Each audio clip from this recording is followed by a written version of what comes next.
Videos para el maestro. Lengua materna español, primer grado. Bloque 1. 1. Leer cuentos de diversos subgéneros. El papel de la literatura en la enseñanza de la lengua. Hola, ¿cómo están? Mi nombre es Julieta López Olalde y soy profesora de literatura. Estoy aquí con ustedes para compartir algunas ideas muy importantes sobre la enseñanza de la literatura.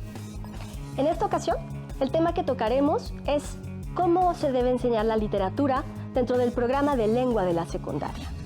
Don Quijote de la Mancha, la obra escrita por Miguel de Cervantes y Saavedra, contiene 23,000 palabras diferentes, cuando un hablante común solamente usa 5,000. Me parece que con esto queda claro la importancia de enseñar literatura, de acercar a nuestros alumnos a la literatura en la escuela. Para empezar, pensemos, ¿qué es la literatura? La literatura es sin duda un arte que se construye a través de palabras. Palabras que a partir de su significado, su sonido, sus resonancias, van concatenándose para formar esta parte del arte. Todas estas palabras se reúnen con una función primordial, la función poética. La función poética consiste en la construcción de belleza a partir de los vocablos. La literatura, pues, es una expresión artística que enriquece la vida de todo aquel que se acerca a ella. Pensemos, como profesores, ¿qué utilidad tiene para nosotros enseñar literatura? El primer aspecto es que la enseñanza de la literatura enriquece profundamente las habilidades para la lectura y la escritura. La comprensión de lectura se desarrolla en niveles muy interesantes. Recordemos que la comprensión de lectura se da en 3 niveles. Primeramente, en el nivel referencial, aquel que se trata de entender lo que directamente dice el texto. Después, en el nivel inferencial, que es aquel que permite que las personas puedan descubrir información que no es mencionada de manera literal. Por supuesto que la enseñanza de la literatura también apoya la comprensión en el nivel superior, el nivel crítico, aquel que consiste en poder pensar a partir de lo que se sabe de la realidad sobre una obra escrita. De esta manera, el leer literatura permite que nuestros alumnos lleguen a una comprensión muy avanzada de todo tipo de textos. Por otra parte, la literatura está escrita con un lenguaje complejo, un lenguaje que gramaticalmente, lexicalmente, tiene niveles altos. Esto permitirá que cuando el alumno se acerque a la lectura de la obra literaria, aprenda a usar estos esquemas difíciles y amplíe considerablemente su vocabulario. Por supuesto, la literatura no se queda ahí. Acercarse a la literatura enriquece en muchos otros aspectos a los estudiantes. Primero, los ayuda a desarrollar el pensamiento crítico de manera importante. Los alumnos pueden pensar a partir de la lectura de los textos y reflexionar sobre la realidad o los aspectos que se le presentan. Por otra parte, desarrolla la creatividad. El pensar en mundos posibles, en personajes fantásticos, en otras realidades, favorece que las personas puedan crear.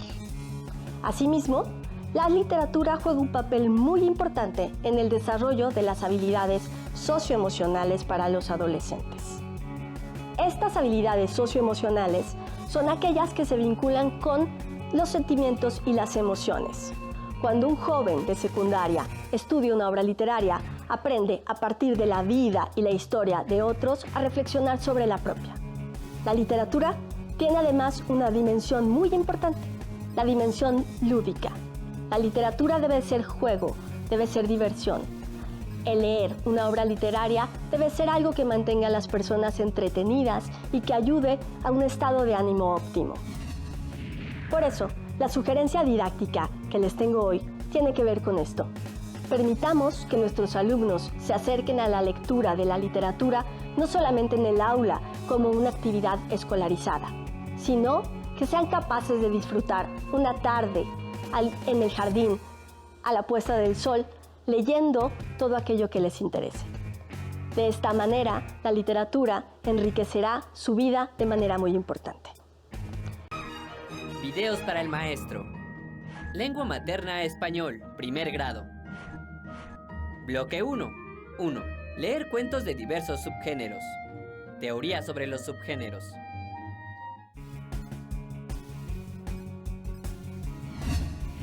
Hola, ¿cómo están? Mi nombre es Julieta López Olalde y soy profesora de literatura. El día de hoy hablaré con ustedes acerca de un tema importante: la teoría sobre los géneros, los subgéneros y las clases de textos literarios. Quizá recuerden un texto que dice: cuando despertó, el dinosaurio todavía estaba ahí. Estas 7 palabras forman un texto literario, como lo forman también las 1400 palabras que forman Los Miserables de Víctor Hugo. Así, cabe preguntarse, ¿qué podemos hacer con tal diversidad literaria? ¿Cómo podemos acercarnos a una variedad tan extensa de textos literarios? El texto literario se clasifica para poder ser estudiado. Los teóricos de la literatura los han organizado en géneros, subgéneros y clases. Estas categorías se hacen a partir del propósito del autor y de las características formales del texto. Cuando el autor tiene un cierto propósito, como por ejemplo cantar o alabar por medio de la belleza del lenguaje, es muy probable que su texto quede dentro del género poético. Por otra parte, cuando un texto es conformado, cobra ciertas características formales que tienen que ver con la manera en que se usa el lenguaje. Por ejemplo, si está escrito en prosa o en verso, o si está escrito para ser representado. Esto también permite que los especialistas generen estas categorías. La primera categoría será el género literario. Los géneros literarios clásicos son el poético, el dramático y el narrativo. El género poético es aquel que agrupa toda la producción que ha sido escrita en verso. Si bien no es necesario que los textos rimen, todos ellos tienen un cierto ritmo y una cierta musicalidad que los declaran como textos poéticos. Los textos dramáticos son aquellos que se elaboran para ser representados. En ellos intervienen personajes que sobre un escenario, muchas veces con otros elementos, cuentan una historia. Otro género sumamente importante es el género narrativo. Es aquel que agrupa a todos los textos escritos en prosa, en los que aparecen personajes que realizan acciones y que pueden ser o bien historias completamente inventadas o aquellas que tienen una base, un fundamento en la realidad. El género narrativo, a su vez, se divide en distintos subgéneros. Las obras producidas dentro del género narrativo se agrupan de acuerdo a características particulares que tienen. Una de ellas, por ejemplo, es la leyenda. La leyenda es un subgénero en el que se narran historias que con una base de la realidad trascienden y van hacia el aspecto fantástico. Otro ejemplo del subgénero narrativo es el mito, como lo es también la fábula. 2 subgéneros muy importantes, el cuento y la novela. Ambos coinciden en ser obras en donde un personaje ejecuta una serie de acciones que van tejiendo una trama. Esta trama se desarrolla en un ambiente y adquiere ciertas características del lenguaje. El cuento es mucho más breve, usa menos páginas y presenta menos protagonistas, incluso solamente uno, y tramas mucho más simples. Mientras que en la novela puede haber 1, 2 o más protagonistas cuyas historias se van entretejiendo. Cada subgénero, a su vez, tiene clases diferentes. Estas clases tienen que ver generalmente con la temática que se aborda o incluso con el estilo, la corriente o la época. Así, por ejemplo, podemos hablar de los subgéneros que tiene el cuento, las clases de cuento que hay. Un ejemplo clásico de clase de cuento es el cuento de terror, aquel en el que el autor busca inquietar, atemorizar a sus lectores, usando elementos fantásticos o elementos simplemente imaginativos que conducen estas emociones. Otra clase de cuento es el cuento policíaco. En este caso, las tramas se entretejen de manera tal que dejan un misterio que poco a poco el autor va resolviendo para disfrute de sus lectores. Por supuesto, tenemos el cuento clásico, aquel que tiene tantos años como el género humano quizás, y que es el que nuestros alumnos conocen mejor, pues son los primeros cuentos que los niños escuchan cuando son pequeños. El cuento de ciencia ficción, en el cual los autores imaginan mundos posibles con elementos futuristas. Todos los cuentos tienen características semejantes, pero también algunos que los hacen particulares. Nuestros alumnos son grandes auditorios de los medios audiovisuales. Nuestros alumnos ven películas, programas de televisión y conocen muy bien el lenguaje del cine y la tele. Por eso, una manera de ayudarlos a aprender sobre los géneros literarios es usar las comparaciones. Un programa de televisión que va seriado podría ser una novela de folletín, mientras que un programa de un solo capítulo se asemeja a un cuento. Las películas, que cuentan historias diferentes, que presentan momentos distintos, serían semejantes a una novela. De esta manera, nuestros alumnos podrán entender con un símil asequible para ellos el sentido que tienen los géneros literarios. Muchas gracias por acompañarnos en esta ocasión. Videos para el maestro. Lengua materna español, primer grado. Bloque 1. 1. Leer cuentos de diversos subgéneros. Teoría sobre los tipos de personajes.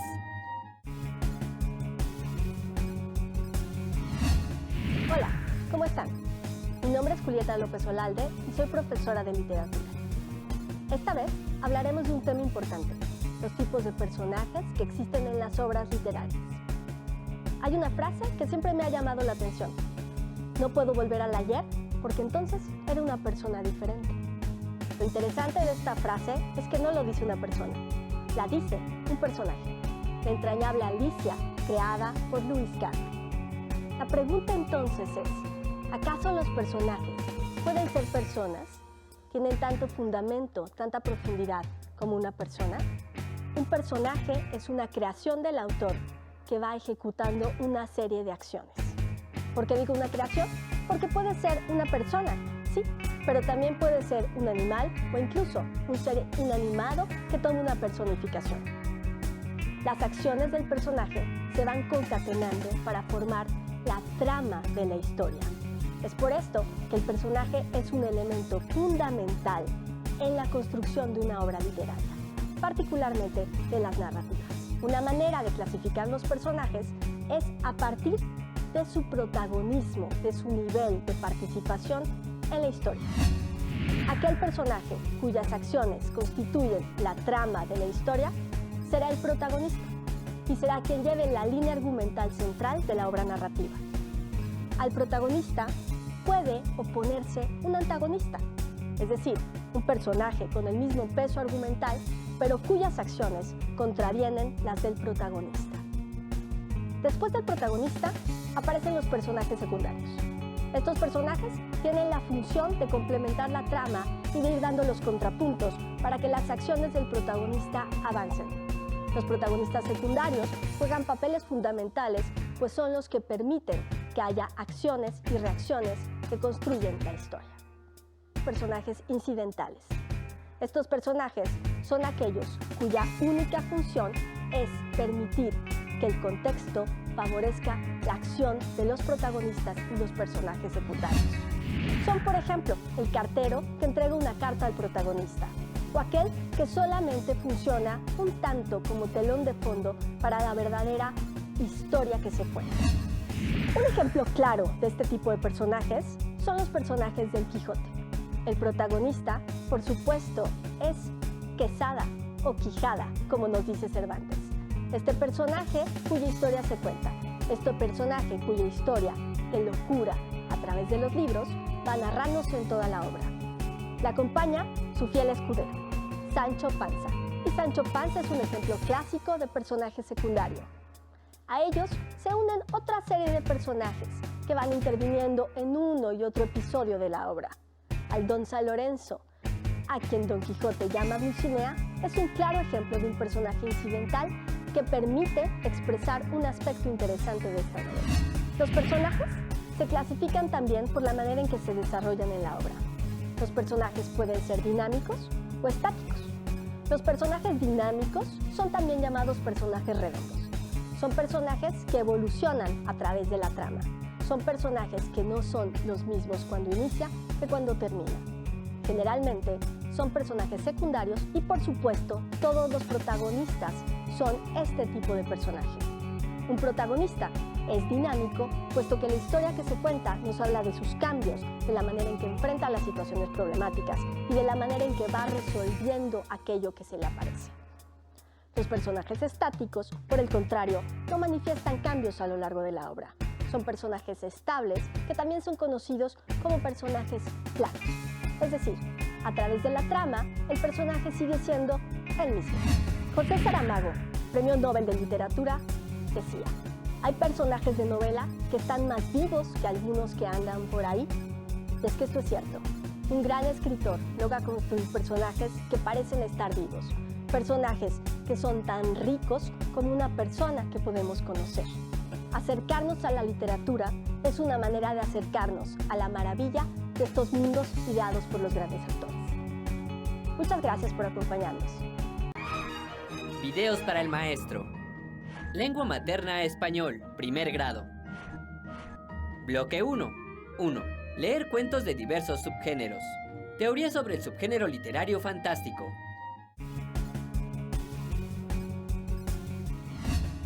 Hola, ¿cómo están? Mi nombre es Julieta López Olalde y soy profesora de literatura. En esta ocasión tocaremos un tema muy interesante, un subgénero literario que ha hecho las delicias de mucha gente. El género literario del que hablaremos hoy es el género de literatura fantástica. Pensemos en una escena. Una mujer, recién casada, feliz, se recuesta en su cama y día tras día enferma. Va quedándose pálida y va poco a poco estando peor. Nadie entiende lo que sucede. Solamente después de su muerte se sabrá que en su almohadón de plumas se esconde una criatura que le ha quitado toda la sangre. Esto es un cuento. El cuento El almohadón de plumas de Horacio Quiroga. Un ejemplo perfecto de la literatura fantástica. La literatura fantástica busca el equilibrio entre la realidad y la fantasía para construir tramas que favorezcan la imaginación de las personas. En estas obras, las situaciones parecen ser completamente realistas, pero de pronto hay elementos de fantasía que saltan, se notan y van cambiando poco a poco la mirada del espectador. De esta forma, los escritores consiguen interesar al lector en su obra, forman la intriga, construyen poco a poco misterios que se van develando página tras página. Quizá por eso la literatura fantástica tiene tantos adeptos alrededor del mundo. Este subgénero literario, que los alumnos de secundaria disfrutan muchísimo, juega entre el mundo real y el mundo de la fantasía. Generalmente sigue una estructura en que se cuenta una historia que parece completamente objetiva y transparente. Una historia de la realidad, una historia que podría vivir cualquier persona. Sin embargo, poco a poco se van introduciendo pequeños elementos que son fantásticos, que parecen provenir de otras dimensiones, de otros tiempos, de otros estados.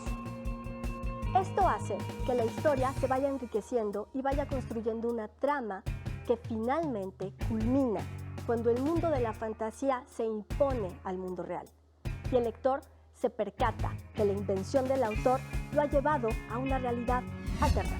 Los ejemplos de literatura fantástica son innumerables. Son tantos que los expertos los han clasificado de acuerdo a la temática o a ciertas características. Un ejemplo clásico de la literatura fantástica de terror es la novela Drácula del autor Bram Stoker. En ella, un personaje que tiene una vida relativamente convencional y sencilla se encuentra con un personaje que modificará todo lo que sabe sobre el mundo, un vampiro. Esto hace que la novela y la vida del personaje cobre un rumbo distinto. Otra clase de literatura fantástica es aquella que habla del futuro. Los ejemplos de ciencia ficción son innumerables, desde el mundo terrible, apocalíptico que presenta Ray Bradbury hasta aquel mundo poblado de robots que nos presenta Isaac Asimov. Las obras de ciencia ficción buscan ofrecernos una realidad alterna, una realidad cuyos elementos fantásticos, al ser mezclados con los elementos que conocemos de manera cotidiana, nos den un sentido de verosimilitud que hacen que la obra sea valiosa. Hay también otros ejemplos, por ejemplo, la literatura gótica. Otra vuelta de tuerca de Henry James es un ejemplo claro y muy fácil de comprender de cómo funcionan estos elementos fantásticos cuando intervienen con la realidad.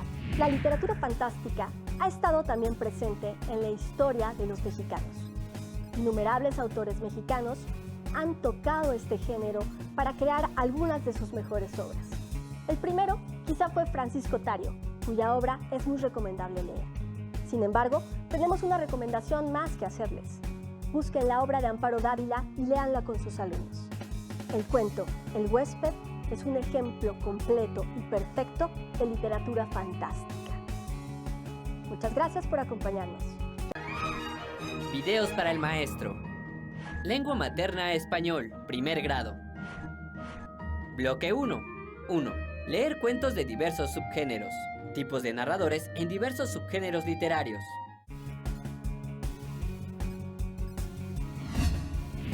Hola, ¿cómo están? Mi nombre es Julieta López Olalde y soy profesora de literatura. Hoy quiero leerles un fragmento de una obra que me parece sumamente interesante. Me llamo Christopher John Francis Boone.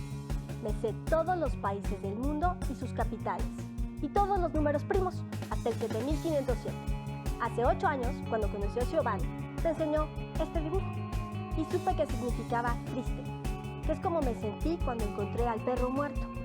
Luego me enseñó este dibujo, y supe que significaba contento, como estoy cuando leo sobre las misiones espaciales, Apolo, o cuando aún estoy despierto a las 3 o a las 4 de la madrugada y recorro la calle de arriba a abajo y me imagino que soy la única persona en el mundo entero. Después hizo otros dibujos, pero no supe decir qué significaban. Quizá este texto les parezca un poco extraño, y así es, porque está narrado por un personaje de una novela. Un personaje que además tiene ciertos rasgos particulares, pues es un niño autista, protagonista de la novela de Haddon. Al mostrarles este ejemplo, quería enseñarles cómo el cambio de narrador tiene que ver con la manera en que se escribe una obra literaria, con el sentido que adquiere y con la forma en la que se construye. El incidente del perro a medianoche, esta novela de Haddon, trata sobre el mundo visto por los ojos de un niño autista. Esto significa que necesita un narrador que cuente desde esa perspectiva. El primer punto que trataremos es si un autor es a la vez el narrador. En ocasiones, al leer una obra literaria, solemos pensar que la obra es narrada por el propio autor, quien cuenta su vida o una historia que imagina.